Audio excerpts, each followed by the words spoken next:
All right, welcome back. Jason Whitlock joined by Jim Jackson and Ric Bucher. Time now for a big story. Let's move to the Warriors, who might have lost Kevin Durant, but reportedly added another All-Star, acquiring D'Angelo Russell in a sign and trade with Durant's new team, the Nets. Russell should help fill a huge gap while Klay Thompson recovers from his ACL injury. And in order to make room for him, Golden State traded Andre Iguodala to the Memphis just a few days after Iguodala called out the team's medical staff. All right, I actually love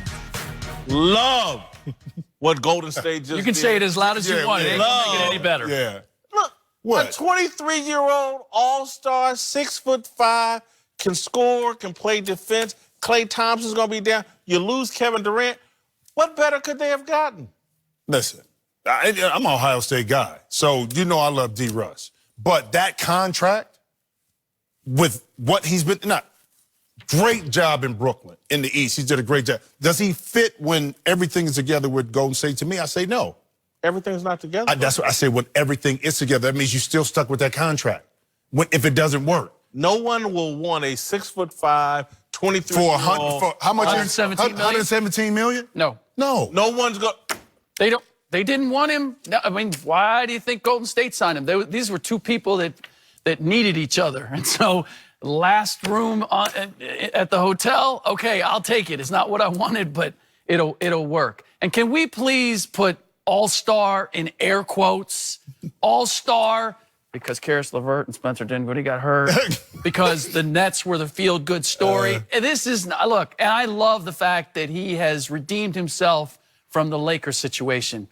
But he does not have the Warriors' DNA whatsoever. He's basically a younger version of Nick Young. He doesn't play D. He's a me guy. It doesn't play with a high basketball IQ. This is...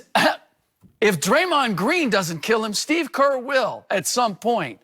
And ultimately, this idea that they got, look, you got a couple additional pieces. You're going into a new building, so it gives you a little bit of pizzazz. But if we're talking about what's going to work on the basketball court, D'Angelo Russell is not the answer to their problem. Before you go, could you answer my question?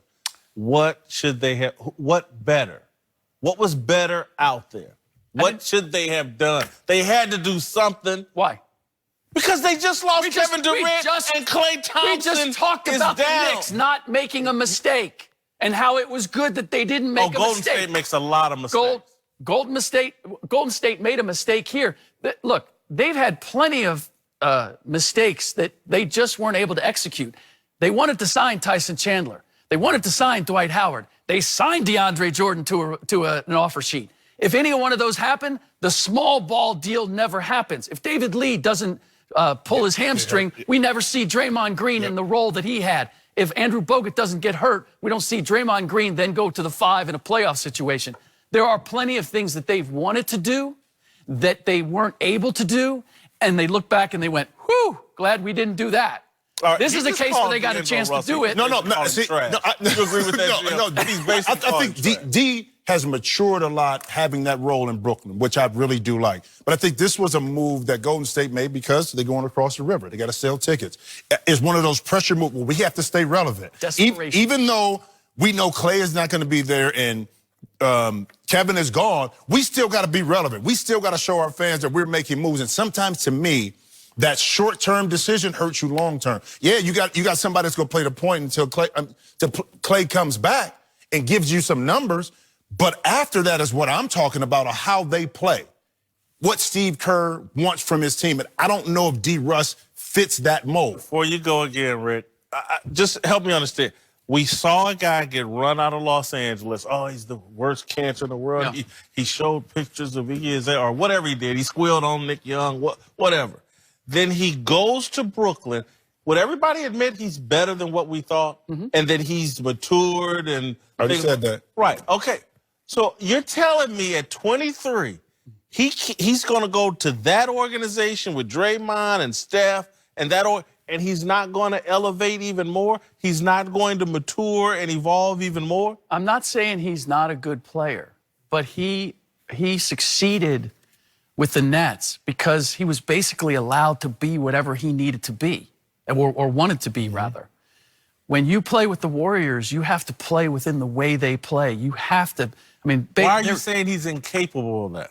Because he hasn't shown me that he's capable of it. Because he bought into the hype of himself with the Lakers, and then the basketball decisions that he made with the Nets. I still saw a lot of decisions that were questionable decisions. Yeah, and he's still growing though. I mean, but here's the thing: he thrust into the spotlight in regards to Brooklyn because of some injuries and what happened.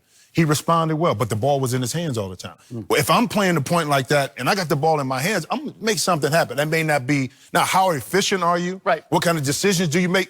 And how does that relate to winning? And is he gonna play off the ball? Like, how's he gonna play with Steph and Draymond are gonna handle the ball a lot more than he is. How's he gonna be effective when he now has to read and react? And I think what happens too with Kevin Durant leaving, to me, the person that got hurt the most, and I always say this, was Draymond. Because with Kevin Durant, you added another ball handler, a guy that takes the ball off the rim. And Draymond's biggest strength was what? A lot of times initiating the offense, running it for Clay and Steph on those pin downs. Now I think he goes back to that role a little bit more. But then D. Russ, how do you play off the ball when you don't have it?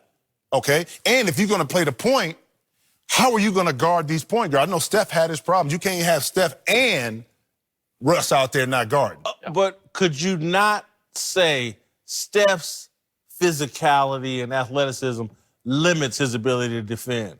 D. Russ, this is a decision. He can defend. He has the attributes to be a decent defender. No, I'm not going to say that. Because whether you die on the pick and roll and get over the top, that's on you. That's effort. That has nothing to do with physicality. Right. And Steph does that a lot. Yes. That's just effort. If you want to be a good defensive player, you can, but that doesn't mean you have to be a shutdown defender. But it's little things within the scheme of the defense that you can do a lot better if you dedicate yourself to it, despite his stature, despite maybe not being as athletic. I actually would like this better if they hadn't signed him to the deal. Because you got three players. Yes. You got D'Angelo, you got Shabazz Napier, and you got Treveon Graham. They just needed players. They needed guys that they could put out there that have demonstrated they can play in the NBA. The 117 in the 4 years and and the hype that you're giving it, like, is the greatest. They had the greatest day of free better than agency. Philly, better than Utah. Because I just don't believe anybody had that great of a day. And particularly if we're sitting around running around like the Knicks, you know, the Nets just set the world on fire. I like for where they were at, losing KD, to add an asset, someone that may have some trade value, someone, and particularly with Klay Thompson sitting there. If they don't get somebody, my God, there's no Klay Thompson for most of the year. KD's gone. Steph and Draymond?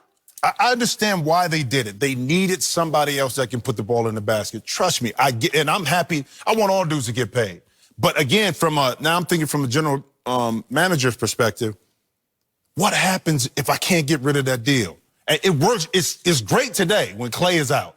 It's great. But if it doesn't turn out the way I want it 2 years from now, I'm stuck with that deal. The other part is from a financial standpoint, the deals weren't directly connected, but you moved out Andre Iguodala in order so that the cap toast. worked, He's right? toast. The Iguodala. No. But a great locker room presence. Great locker room presence. Great mentor. So was ML Carr. You're taking. Give me a white towel. But you're taking. Okay. So was Jack Haley. Are you guys really putting Andre Iguodala in the camp of Jack Haley? You just said locker room presence. Andre, I apologize. I love Iggy, man. But you know, eventually it was going to happen. Eventually it was going to happen. You know, the Lakers are the front runners to land Kawhi Leonard, but will the move have unintended consequences for LeBron's legacy? We get into that.